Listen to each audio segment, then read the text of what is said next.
Good afternoon, everyone. My name is Beverly Loke. I will be chairing today's public lecture.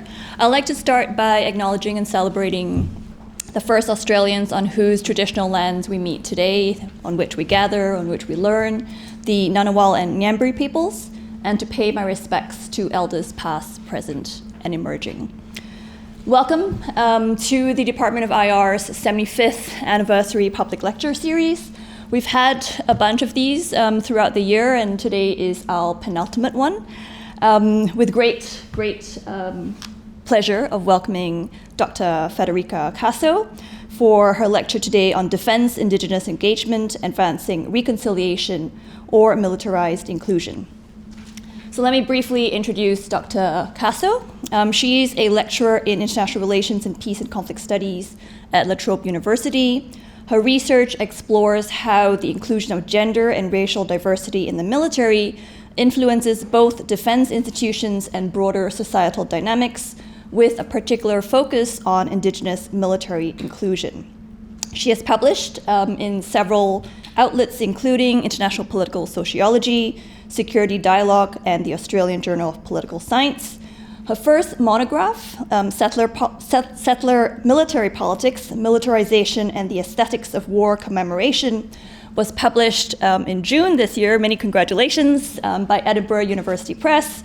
The book provides an analysis of the intersection between military affairs and settler colonization in Australia, offering a critical perspective on the relationships between defense and settler colonial structures.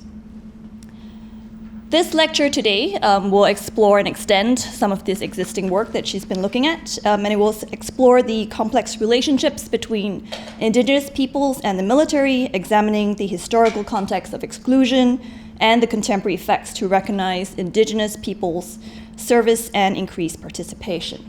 Now, the format for today's lecture will be about 45 minutes in which she'll speak, and then that should give us plenty of time for a lively discussion and Q&A. So without further ado, Dr. Caso.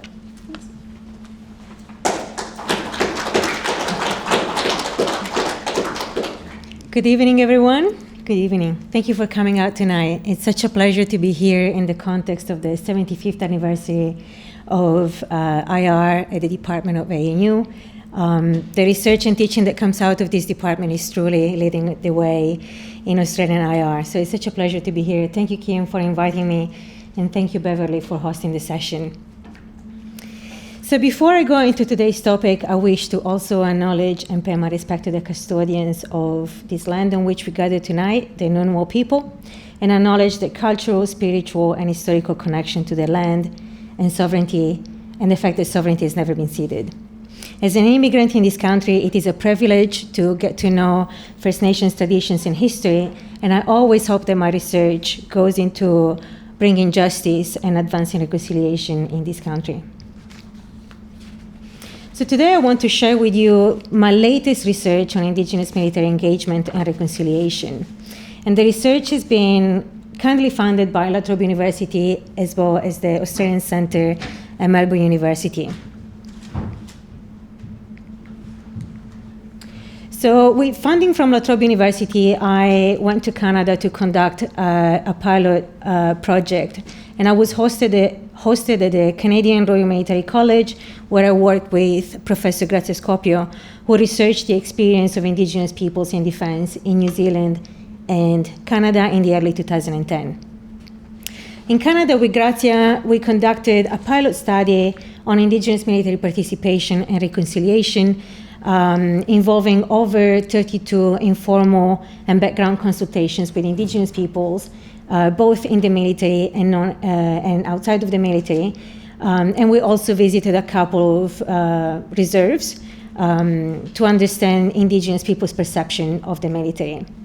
So we shared the finding of that pilot project through the Center for International and Defense Policy at Queen's University, Canada, which hosted a recorded presentation, a podcast, and a policy brief that I'll be happy to share with you if you're interested. So today's approach and methodology draws from that kind of research, but I want to give you a bit more of a flavor of the Australian case. So I will making some comparisons with the Canadian case, but I will talk primarily about Australia. So ideally, with this study, I want to get to a point where I can where I can have comparative insights drawing from the context of Australia, Canada, and New Zealand, which are Anglo-settler states that have comparable defense and histories of settler colonialism. But to get there, I need some time and funding especially, so it's a work in progress. Okay, let's begin with some background context and the puzzle that animates this research. So if you follow the Australian Defence Forces on the social media like I do, chances are that you've come across images like this, representing Indigenous people performing ceremonies for defense, as well as defense personnel engaging in Indigenous ceremonies such as dances and smoke ceremonies. These images tend to come up on or around Indigenous culturally important dates such as National Reconciliation Week or Naiduk Week or Close the Gap Day. So images like these are also becoming part of the visual repertoire of Australia's war commemoration. So if you have attended Anzac Day services in the past, let's say 8 years, chances are that you've come across the sound of the didgeridoo during these services, or Aboriginal and Torres Strait Islander flags, or First Nations people speaking and being represented in dawn services, marches, and other commemorative events. And this is actually how my interest in this topic started back in 2017, when I came to Canberra at the Australian War Memorial to do some fieldwork research for my PhD project. And I found a temporary exhibition at the Australian War Memorial titled For Country, for Nation. Some people might remember if you were here in Canberra, which celebrated the service of Indigenous peoples in the Australian Armed Forces. So the book that I've written, that Beverly mentioned before, takes this exhibition as the starting point and addresses the question as to whether we are a post-colonial nation now that we have included Indigenous peoples in the Anzac legend, which stands as the myth of origin of this country. So now that the book is out, I am focusing more on Indigenous military inclusion and reconciliation in the present. And what got me here is the observation that defense has been boosting its engagement with Indigenous peoples and communities, especially in remote areas in the top end of Australia. And here are some of the figures that show the fastest growing engagement with Indigenous peoples. So since 2014, the Australian Defence Forces has increased the employment of Indigenous people by 137% and aims to double the figure of Indigenous employment by 2025, reaching a target of 5%. And then another figure is that between 2015 and 2021, Defence facilitated the award of over 1.86 billion in contracts to over 550 Indigenous businesses.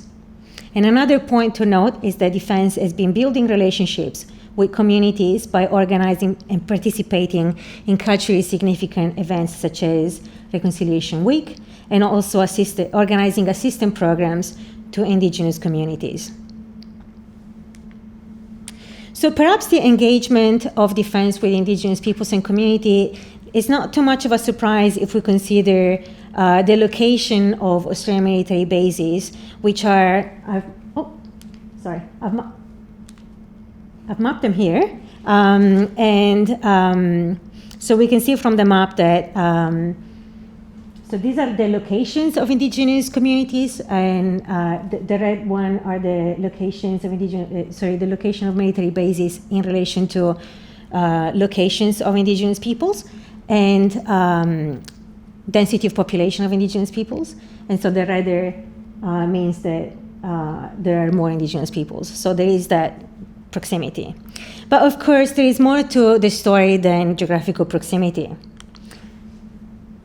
And so to make sense of the present, I think that we need to understand the past. When I started my research on the military and settler colonialism, I was told many times that the reason why the military is praised as a successful institution of Indigenous inclusion and reconciliation today is because the military didn't participate in the colonization of Australia. And not only that, it was also noted to me that Indigenous peoples have a long history of military service and participated in all of the wars that Australia fought since Federation. And this is in fact the story that I found in the exhibition for Country for Nation at the Australia War Memorial. However, this history is inaccurate and lacks some important details. First of all, the military was an important presence in the early colonization of Australia. The first British fleet that arrived in Australia in 1788 included a contingent of 500 men from the British Navy, and 800 men from the British Army came soon after. These military men ran garrison posts and built fortifications against other European powers in the region. But they also took on governing positions and also conducted explorative missions that pushed the frontiers of colonization in this country. And as they governed, they also gave the early settlements a bit of a military flavor. So, for example, the man that gives the name to the university where I work, Charles Latrobe, was a general and also the chief government official in Victoria during a period of genocidal violence. During his government, there were more than 54 massacres that occurred in the Victorian colony. And he was also a strong proponent of military discipline for Indigenous men to promote their civilization, inverted quotes. So it soon became evident that the security threat to the Australian colonies wasn't coming from outside, but was coming, in fact, from inside, including Indigenous peoples that were resisting colonization. So to face this security threat, in 1837, the Native Police was instituted to deal with the resistance of Indigenous people. And despite the name, Native Police was actually a paramilitary organization that was manned by former British officers who were armed like soldiers, including horses, and they also used military tactics. So some scholars talk about the Native Police as a central actor in the colonial warfare that happened in this country. And they also note that they contributed to, well, they actually killed an estimated 24,000 Indigenous peoples during their time of existence. So the Native Police was disbanded by the end of the 19th century, so in different colonies it was disbanded in different times, primarily because the problem of Indigenous resistance, the problem for the settlers of Indigenous resistance, was dealt with through the system of the Protection Acts, which confined Indigenous peoples and micromanaged their lives. So scholars like Michael Dodson find that this system is important in the story about Indigenous peoples and the military because it created a pull factor for Indigenous people to join the military when the two world wars started. But despite the pull factors to join the military, it was never easy for Indigenous people to do so. In fact, in 1909, the government amended the Defence Act, which established the Australian military in 1903. So this amendment added the section 138, which exempted, and I quote, people not substantially of European origins from serving. And these, of course, included Indigenous peoples, as well as Chinese and Pacific Islanders, who were the primary target of this policy. So when World War I started, some Indigenous people affected by the protection system saw an opportunity in joining the military to escape the missions and experience freedom and keep their wage for the first time, perhaps. But oftentimes they were turned down by the medical officers, who were effectively the people in charge of enforcing Section 138 of the Defence Act, which excluded people not substantially of European origin from serving. So there was actually in 1917, Australia was facing a shortage of human power, and so the government relaxed the ban, and this allowed so-called half-caste to join the military. So this means that people who had a white parent were allowed to join if the medical officer allowed so. So all in all, around 1,000 to 1,200 indigenous peoples managed to join and serve in World War I, either by disguising their identity or because they were considered to be half-caste and therefore fit to serve towards the end of the war. Although some of them had to sign documents to confirm that they had fully assimilated into white society as a condition for enlisting. So when World War II started, the ban was reinstated, causing some complaints. And so in 1940, the government left it to the discretion of medical officers, again, to accept so-called half-caste, so indigenous people with one white parent. However, this time, it wasn't just people with one white parent that were recruited. In fact, when Australia was facing the Japanese threat, there was the approval to experiment with an indigenous-only battalion in the Arnhem Land. So this is an area of North Australia that at the time was poorly mapped and therefore was vulnerable to the Japanese enemy. So the indigenous people that were enlisted in this battalion were auxiliaries. They didn't have military rank. They were auxiliaries, and they came from the Yolngu people.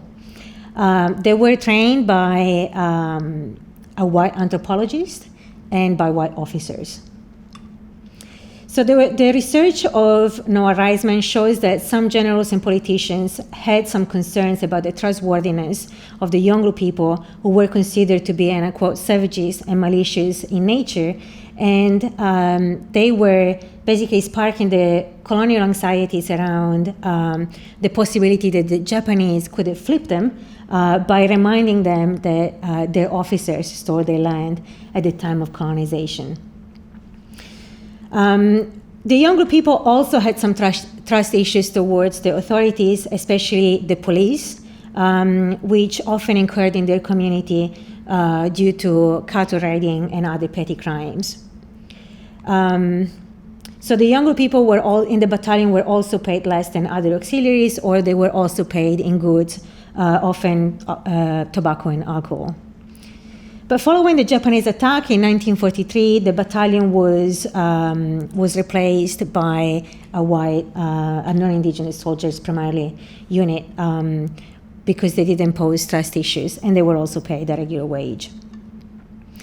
In 1951, Section 38 of the Defense Act, so that's the one that excluded non-white people from joining the military, was removed. But this was the same year that assimilation became the official national policy in Australia. And in this context, indigenous people that served in World War I and World War II were used as models in the media campaign to show successful icons of assimilation, of indigenous assimilation. And at first, indigenous veterans bought into this assimilation model and the assimilation policy, hoping for a better future for themselves and their families, but it soon became evident that this wasn't serving them. And so, long story short, in the 70s and 80s, indigenous veterans were campaigning for reconciliation as opposed to assimilation. But they only started to get it from institutions around the late 1990s and early 2000s in the context of the reconciliation campaign led by the Council for Aboriginal Reconciliation. In 2006, Australia launched the Reconciliation Action Programme, and in 2007, Defence issued the first Defence Reconciliation Action Plan. I might call it DRAP. If I say DRAP, I mean Defence Reconciliation Action Plan. I'm going to try and say it so that you're with me all throughout. So the first Defence Reconciliation Action Plan focused on Indigenous recruitment and career development. And at that time, in 2007, representation of Indigenous people was actually below 1%. And as a result of the Defence Reconciliation Action Plan, in 2008, the Department of Defence issued the Indigenous Employment Strategy and created the Directorate for Indigenous Affairs to manage and promote Indigenous recruitment in the Defence Forces. In 2009, Defense also inaugurated the Indigenous Development Program to help Indigenous soldiers and new recruits gain literacy, numeracy, language skills, and necessary to pursue a career in defense. And they also inaugurated the Indigenous pre-recruitment course in partnership with TAFE. So this was supposed to give people that wanted to join the military academic skills as well as a taste of military life. So since 2007, since the first Defense Reconciliation Action Plan, Defense has issued 3 more Defense Action Plans, focusing on specialized recruitment pathways, providing career development opportunities, connecting Indigenous communities, and creating contract opportunities for Indigenous businesses. So you might see that the last Defense Reconciliation Action Plan has expired, but I got in touch with Defense and they told me that they're working to produce the next one. So they're doing the relevant consultations, and hopefully the next plan is going to come out soon. Okay, so today Defense boasts a number of initiatives that support Indigenous recruitment and engagement, including the fact that each service, so Army, Air Force, and Navy, have elders, advisors, and liaison officers who provide guidance, inspiration, and advice to the chain of command, and also engage with Indigenous communities. Then there is the Indigenous Pre-Recruitment Program, which is a new version of the one that I mentioned before, which is a 6-week program that helps Indigenous youth build confidence, fitness, and resilience before they start a career in the defense. Then we have the Navy Indigenous Program, Navy Indigenous Development Program, and the Army Indigenous Development Programs, which are respectively 12 and 17 weeks programs that partner with TAFE. So there was a bit of a modification compared to the original programs. Again, this is designed to provide Indigenous peoples who want to join, who are considering joining Navy and Army and education, as well as preparing them for Army and Navy life.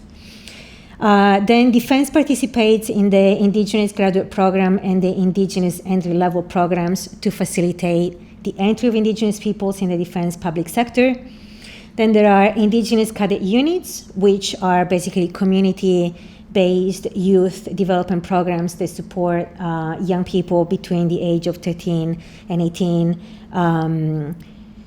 to find community based on basically defense traditions and values, and in the case of Indigenous units, also Indigenous cultural teachings, although there isn't much available on these units. Then we have the Defense Aboriginal Network, Aboriginal and Torres Strait Islander Network, which is basically a network that connects people employed by Defense in an informal way. But members, as I understand, are also expected to advocate for Defense at public activities and also to advocate on Indigenous matters within Defense. And then there are also several other initiatives, including mentorship programs, Indigenous leadership courses to support Indigenous leaders, Indigenous cultural activities and trainings for non-Indigenous defense members, as well as a placement opportunity for defense members to contribute to an Indigenous organization. So all of this to say that Defense is really showing to be putting an effort in taking on board reconciliation and inclusion. Okay, so what can I say about these initiatives? Conversely to my research in Canada, where I spoke to people who gave me a bit of an inside perspective into what the Canadian Armed Forces is doing and what's working and what needs improvement, my study in Australia so far is focused primarily on publicly available data, as well as a very limited amount of consultations with stakeholders. So this being premised, I can say the following.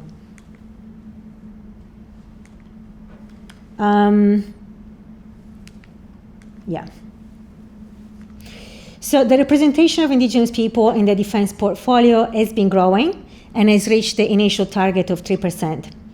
Now Defense set a new and perhaps ambitious, according to some commentators, target of 5% Indigenous participation in the services, so Army, Navy, and Air Force, to be reached by 2025, a couple of months.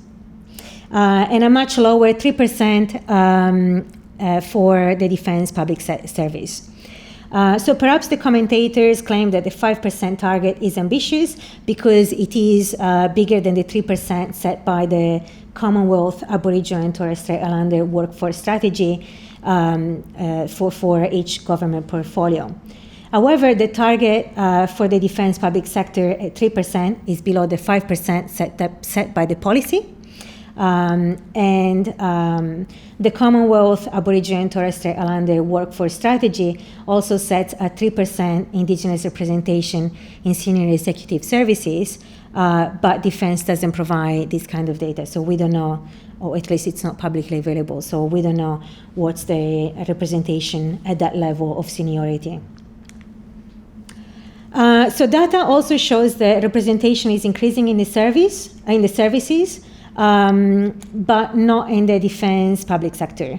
And compared to other diversity groups, such as women and culturally and linguistically diverse people, the growth of Indigenous representation in defense is the smallest and the slowest. An important point to note here is that several sources claim that the increased representation of Indigenous people in defense might be due to the fact that people are disclosing more rather than an actual increase of new recruit. In fact, the data on Indigenous representation in defense is reliant on self-identification. So if people don't tick the box, they might well be Indigenous, but they're not accounted as such in the data. And because of the reliance on self-identification, it is often noted that the data is likely to report participation rates. And this is the same in the Canadian context, actually, so it's not just the Australian context. Okay, so this is the latest data that is available, and it's dated to 2023. And from this table, we can see that the defense public sector has slightly decreased between 2023 and 2022 and 2023. So this indicates that there is something that it's not working as intended in the Indigenous graduate programs and Indigenous entry-level programs. But there has been a slight increase in the representation in the service. So again, Army, Navy, and Air Force. We can see that the Army has the largest representation, followed by the Navy and then the Air Force, which perhaps is not much of a surprise considering that the Army and the Navy have development programs, whereas the Air Force doesn't. So in the Defense career website, there is a tile for Defense Force Indigenous options, but as far as I can see, there is no program that is associated with that.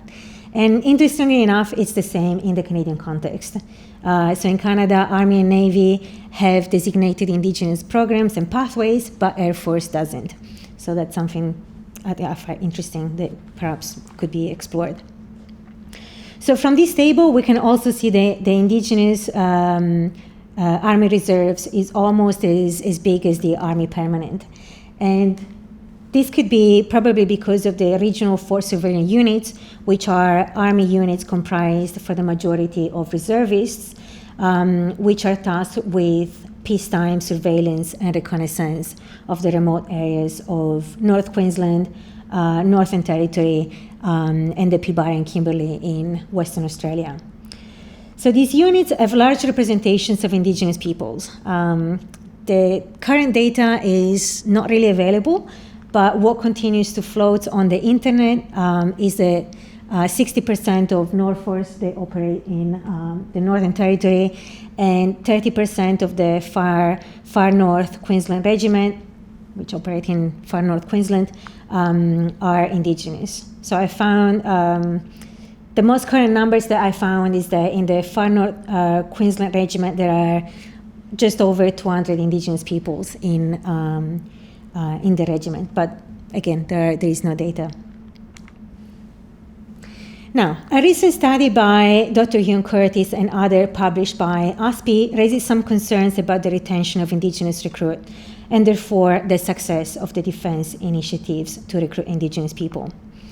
So the ASPI report notes that there is a gap in the data that prevents the defense from knowing whether they are providing opportunities for Indigenous personnel when they are recruited. However, the authors have been able to report that Indigenous people in the public sector are not making it past the graduate level. There is an underrepresentation of Indigenous peoples in the senior levels of the defense public service. Data on retention in the services is also not good, so we don't know whether Army, Navy, and Air Force are retaining Indigenous peoples. But the report that I mentioned before by ASPI indicates that senior officials involved in a workshop that was organized for this study reported that Indigenous recruits tend to finish the military service and drop out from the forces 12 to 18 months from recruitment. So the reasons for dropping out have not been investigated, so we don't know much about the reasons, but what came out from the report following the workshop that they organized is that, so some of the reasons for dropping out include lack of consistency with meaningful engagement by defense. So there is a sense that defense engages with Indigenous matters only around culturally significant dates such as Reconciliation Week or Naiduk Week and so forth, but not throughout the year. Another reason is that there is a lack of professional development opportunities, mentoring, resourcing, and support, which might not necessarily be limited to the Indigenous populations. This might be simply like under resources of the defense forces. And then a third reason is the requirement to move location. So when Indigenous people are required to move location, they're presented with a tough choice, and some people tend to drop out. There was also some mention around different expectations around their roles in defense. So those are some of the reasons.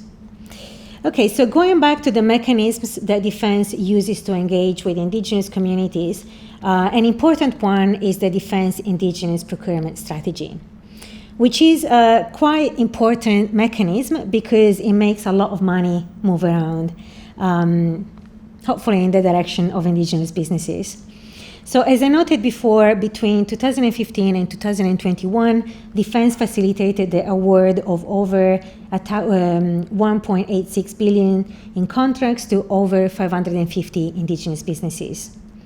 Defense commitment to support Indigenous businesses through procurement is stated in the last Defense Reconciliation Action Plan. So it is directly linked to reconciliation as well as closing the gap. The Defense Indigenous Procurement Strategy states that defense is the largest procurer in the government portfolio, and therefore, I quote, it is well positioned to take a leading role in supporting Indigenous procurement opportunities and maximize the number of contracts awarded to Indigenous businesses.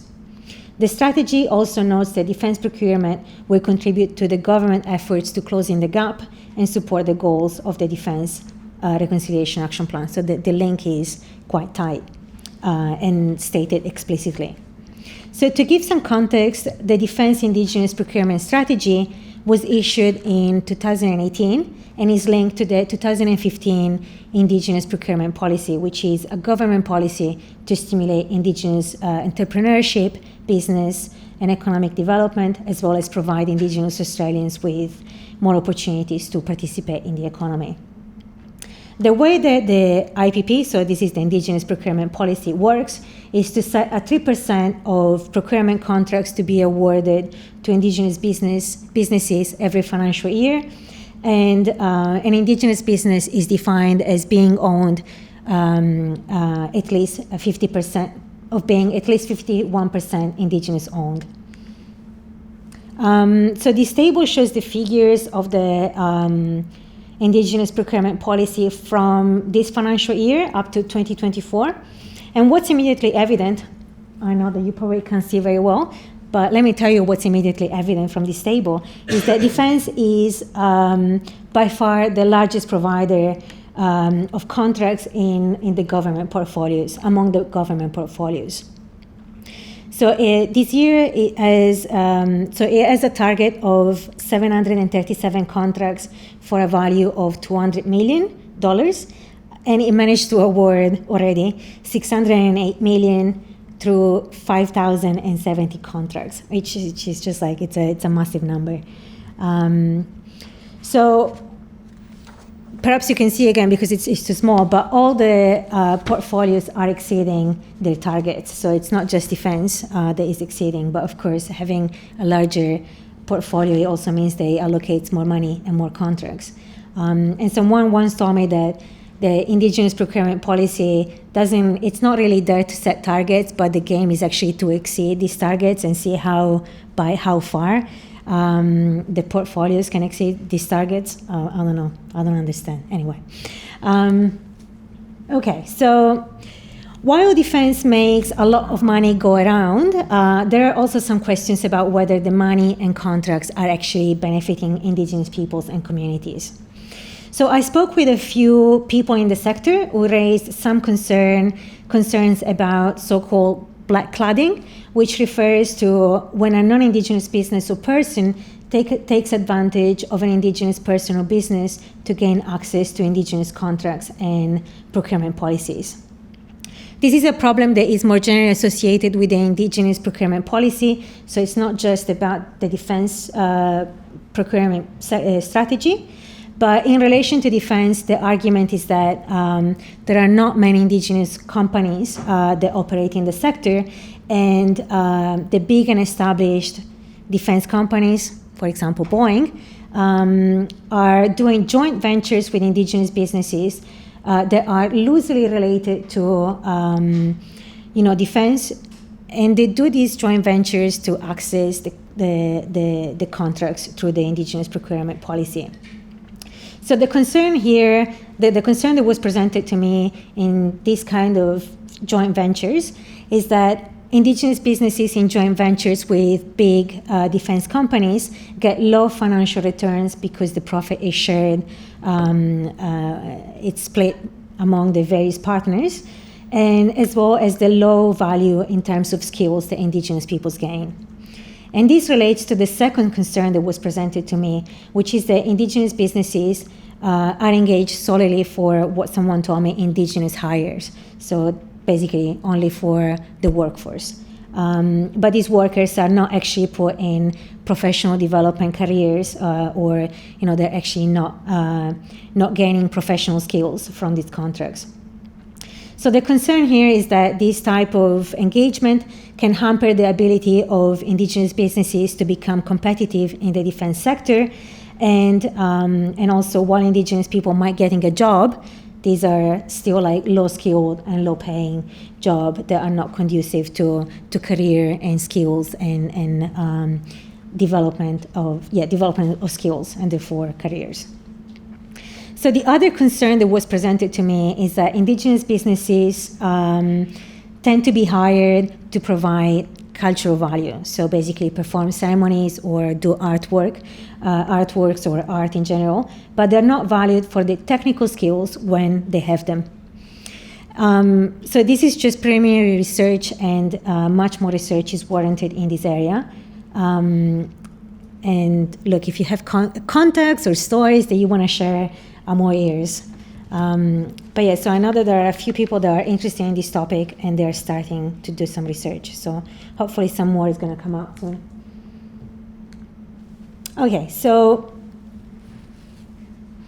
another defense initiative that supports reconciliation is the Army Aboriginal Community Assistance Program, which is a joint initiative of the National Indigenous Australians Agency and the Australian Army, with the objective to improve the environmental health and living conditions of Indigenous Australians and contribute to the national agreement on closing the gap. So as part of this program, each year, the Army works with a remote community to provide infrastructure, improve health, provide training, and improve employability of Indigenous peoples in these communities, as well as support the Army objectives. Although it seems like that the Army could do a bit more to support its own objectives through these programs, such as recruitment. So this initiative, just to give a bit more context, this initiative started in 1996 under the recommendation of the Aboriginal Council, the Council for Aboriginal Research, the Council of Aboriginal Reconciliation, as well as the involvement of the Aboriginal and Torres Strait Islander Commission and the Department of Health and Family Services, as well as the Army. So the National Indigenous Australian Agency claims that the activity of this program, and I quote, greatly improve the health and living standards in community, and this finding is also supported by a review that came out in 2017 that was done by the Army and the Department of Prime Minister and Cabinet. Although there are no independent studies on this program, so there is a study that came out in 2015 and 14 by Sergei de Silva, but I would say that more research is warranted to understand, more independent research is warranted to understand the impact of this program on remote Indigenous communities. Okay, so to round up and do an assessment of what I've presented. So there is no doubt that since the first Defence Reconciliation Action Plan in 2017, Defence has been engaging more and more consciously with Indigenous peoples, businesses, and communities. And Defence take pride in this engagement. And in some respect, they made some achievements in relation to recruitment, procurement, and community engagement. And perhaps some of you in the audience might be asking the question of why is Defence doing all of this? I mean, after all, the mission of Defence is to protect national security, not to promote reconciliation. So I think that there are at least 3 reasons why this is happening. So first of all, Defence is one of the largest employers with a sizable budget. And as such, it is bound to participate in the all-of-government efforts to advance reconciliation and closing the gap by creating national action plan and strategies to provide employment, training, and procurement opportunities for Indigenous peoples. Secondly, there is a moral reason. So in Australia, Defence is somewhat of a moral compass for citizens because of how the Anzac legend has been made into the founding pillar of this nation. As such, it has a responsibility to strive to have a diverse workforce that reflects Australian society. It is also a moral responsibility to address the history of exclusion that I told before. And in my research, I find that we are far from telling the history as it actually was, and instead, cultural institutions of war and the military, such as the Australian War Memorial, have engaged in the editing of history to tell a story of unity. And look, I understand that this is a strategic choice, but I don't think that it promotes truth-telling, which is a key step for reconciliation. The third reason is strategic. So the Australian Defence Force is facing a shortage of workers. And one strategy to address this problem is to attract historically marginalized groups, such as women and Indigenous peoples. And as a demonstration of the workforce shortage that Defence is facing, as of July 2024, the Australian Defence Forces is allowed to recruit non-Australian citizens, which would be interesting in relation to the security clearance. But another topic for research, if anyone is interested. There is also the argument that Indigenous peoples bring unique skills to defense, especially the intimate familiarity of the land and sea that is valuable in surveillance and reconnaissance operations of the regional surveillance units, such as Northwest, which is the unit that I mentioned before that has 60% representation of Indigenous peoples. Although there is a concern in the literature that this kind of argument contributes to creating a perception of Indigenous peoples as a martial race, that is, that they're naturally predisposed for war and the military. So there are some, contestations there.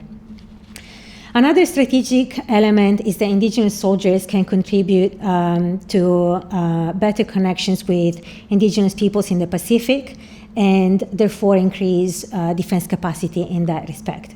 However, I think that this is another underexplored area of defense strategy, which I think is an important limitation considering Australia's recent commitment to the Indigenous foreign policy. Another research topic. Okay. So finally, I think that there is something to be said about the role of defense in nation building. So there is a large body of work that explores how the military and defense contribute to nation building by promoting national identity and patriotism, but there isn't much specifically on settler nation building, apart from some, like, of course, the book that I published and a couple of articles that are specifically on the military and settler nation building. So in my book, I argue that conversely to the common perception that the military didn't play a role in the colonization of Australia, the dynamics of military presence, confrontation, exclusion, and assimilation of Indigenous peoples have contributed to shaping the Australian nation since colonization. So the study that I'm doing now shows that the military is still involved in shaping the nation, but this time around is through dynamics of inclusion and efforts of reconciliation, which, of course, in the literature are also quite contested practices. So this is where I take the liberty to make some connections between my study in Canada and the study that I'm doing here in Australia. So in Canada, I spoke with several Indigenous personnel, and it's evident that they're pushing to create change, not only within defense, but also in society writ large. So defense has created leadership roles for Indigenous people, and I'm not saying that they're all perfect, but they create opportunities to push for change that go from employment opportunities, change perception of Indigenous peoples, collaborations between Indigenous and non-Indigenous peoples, collaborations for the use of land and sea, which is a topic that it's highly relevant, but I haven't even started scratching the surface of. In fact, the question is, how does defense negotiate land and sea use with First Nations peoples? That's a question, hopefully, for me to explore. So when I was in Canada, I collected a few examples of how Indigenous peoples in defense push for change.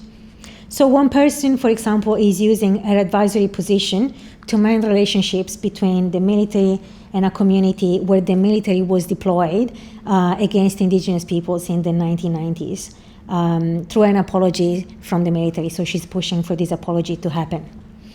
Another person who is a liaison officer, is involved in a defense project that passes through several communities, through the land and water, so several Indigenous communities in Canada. And his work is to ensure that there is an open channel of communication between the military and Indigenous communities, and that Indigenous communities can give the relevant consent for the use of land and waters. So even though in Australia I haven't spoken with as many people as I did in Canada, I think that there are similar situations where the military creates opportunities for Indigenous peoples to influence the course of nation building. And I think that so I've done research on war commemoration, and that's the place where probably I can speak with a bit more substance. We can see, for example, that, as I said before, the Australian War Memorial is still very reluctant to include the frontier wars in its galleries, but the gradual inclusion of Indigenous soldiers and veterans and advocates and elders and liaison officers and liaison officers, let's call them that way, are creating opportunities for that story to be told even within institutions such as the Australian War Memorial. So that was the case for the exhibition that I mentioned before, which is the one that sparked the whole project, which wasn't explicitly talking about the frontier wars, but I think that the curator, who is Indigenous, as well as the artists, managed to find ways to tell the history of the frontier wars in the context of the Australian War Memorial, which continues to exclude that history of war. So I think that this pilot project in Canada and Australia so far is pointing me in the direction to say that the military has an important role to play in advancing reconciliation, even though it's not its mission. But there are a few things that need to be tweaked to ensure that efforts of inclusion aren't just tokenism, and the Indigenous peoples actually get value out of this reconciliation process. And that was it. Thank you all for listening.